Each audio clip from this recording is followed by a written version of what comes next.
انسان جو اپنے بیٹے کو وصیت کرتا ہے وہ اس کے تجربات کا نچوڑ ہوتی ہے اور کمال محبت کے ساتھ اس کی سراسر بھلائی مقصود ہوتی ہے، اور باپ وہ وصیت اپنے بیٹے کو کرتا ہے۔ اور یہاں وصیت کرنے سے قبل کتنے پیار بھرے انداز میں یا بنیا، اے میرے پیارے بیٹے، احفظ انی اربعن و اربعن، میں تمہیں 4 چیزیں بیان کرتا ہوں اور 4 چیزیں اس کے ساتھ جڑی ہوئی ہیں، تو یہ 8 چیزیں تم یاد کرو۔ لا یضرک ما عملت معہن، اگر یہ تیرے عمل کا حصہ بن جائیں تمہیں زندگی میں کبھی نقصان نہیں ہوگا، زندگی میں تم شر سے بچے رہو گے، برائی سے بچے رہو گے، نقصان سے بچے رہو گے، تمہارا باطن تمہارا ظاہر اچھا رہے گا اگر ان 4 چیزوں کو 4 چیزوں کے ساتھ جوڑ کر کے اپنے عمل کا حصہ بنا لو۔ فرمایا ان اغنى الغناء العقل، سب سے بڑا غنا، سب سے بڑی دولت مندی، سب سے بڑی ثروت عقل ہے۔ اگر کسی کو عقل کا رزق دیا گیا ہے تو وہ سب سے بڑا دولت مند ہے۔ اگر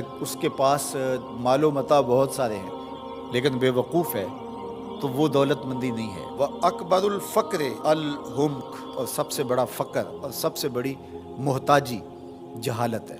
سب سے بڑی دولت مندی عقل ہے، اور سب سے بڑی غربت، سب سے بڑی غریبی اور سب سے بڑا فقر اور محتاجی بے وقوفی ہے۔ وَأَوْحَشَ الْوَحْشَةُ الْعُجْبُ، اور سب سے بڑی وحشت تنہائی عجب ہے، خود پسندی ہے، اپنے آپ کو دیکھنا کہ میں بہت کچھ ہوں۔ جو شخص اپنے آپ کو دیکھتا رہتا ہے اور وقت اپنے آپ کو ہی لوگوں کے سامنے پیش کرتا رہتا ہے بنا سنوار کے، وہ تنہا ہو جاتا ہے۔ لوگ اس کی ان خوبیوں کا بھی انکار کر دیتے ہیں جو خوبیاں واقعتاً اس کے اندر موجود ہوتی ہیں۔ اگر پاؤ ہے تو اپنے آپ کو سیر نہ بتاؤ، لوگ پاؤ کا بھی انکار کر دیں گے۔ تو جو جس حالت میں ہو وہی حالت لوگوں کے سامنے ہونی چاہیے، بلکہ اس سے اگر کم ہو۔ شیخ سعدی نے ایک بڑی خوبصورت بات لکھی کہ تم برے ہو لوگ تجھے نیک سمجھیں یہ بری بات ہے، لیکن تم نیک ہو اور لوگ تجھے برا سمجھیں تو کوئی فرق نہیں پڑتا، تم اللہ کی نظر میں نیک ہو۔ اس لیے تم اگر سیر ہو اور لوگ تمہیں پاؤ سمجھے تو کوئی فرق نہیں پڑتا، لیکن اگر تم اپنے آپ کو پیش کر رہے ہو تو لوگ تمہاری اس حیثیت کا بھی انکار کر دیں گے جو تمہیں حاصل ہے۔ وَأَكْرَمُ الْحَسَبِ حُسْنُ الْخُلُقِ، سب سے اچھا جو حسب و نسب ہے وہ کیا ہے؟ میں فلاں ہوتا ہوں، میں فلاں ہوتا ہوں، میں فلاں کا بیٹا ہوں، فلاں قبیلے سے میرا تعلق ہے، میرا باپ بڑا امیر کبیر تھا۔ اپنا حسب نامہ اس طرح لوگ پیش کرتے ہیں، مجھے جانتے ہو کہ میں فلاں ابن فلاں ہوں۔ سیدنا علی المرتضیٰ فرماتے ہیں بہترین جو حسب ہے جو آپ پیش کرتے ہیں وہ کیا ہے؟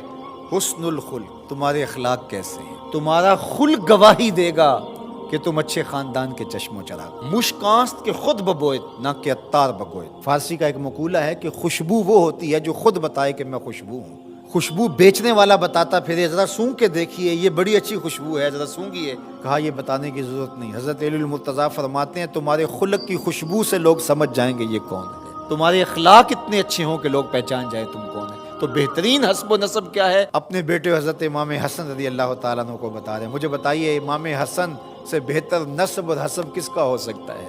رسول اللہ کی بیٹی کے بیٹے، امام الاولیاء کے فرزند ہیں، رسول اللہ کے نواسے ہیں، بنو ہاشم کے چشم و چراغ ہیں۔ تو انہیں یہ نہیں کہا کہ تم یہ بتاتے پھرنا، بلکہ کہا کہ تمہارا خلق گواہی دے کہ میں محمد کا نواسا ہوں، تمہارے اخلاق گواہی دے کہ میں نے فاطمہ کا دودھ پیا ہے، تمہارا کردار گواہی دے، تمہاری شجاعت گواہی دے کہ تم علی کے فرزند ارجمند ہو۔ اللہ اکبر۔ پھر حضرت علی المرتضیٰ رضی اللہ تعالیٰ عنہ ان چیزوں کو بیان کرنے کے بعد فرماتے ہیں یا بنیا، اے میرے بیٹے، ایاک والمصادقہ الاحمق، بے وقوف شخص کی دوستی سے ہمیشہ بچنا۔ فإنہ یرید ان ینفعک فیضرک، وہ دل سے چاہے کہ تمہیں نفع پہنچائے لیکن اپنی جہالت کی وجہ سے، اپنی بے وقوفی کی وجہ سے تمہیں نفع نہیں پہنچا سکے گا، تمہیں نقصان پہنچا دے گا۔ کہا جاتا ہے کہ بے وقوف دوست سے دانا دشمن اچھا ہے، تو وہ اسی قول کا مفہوم ہے۔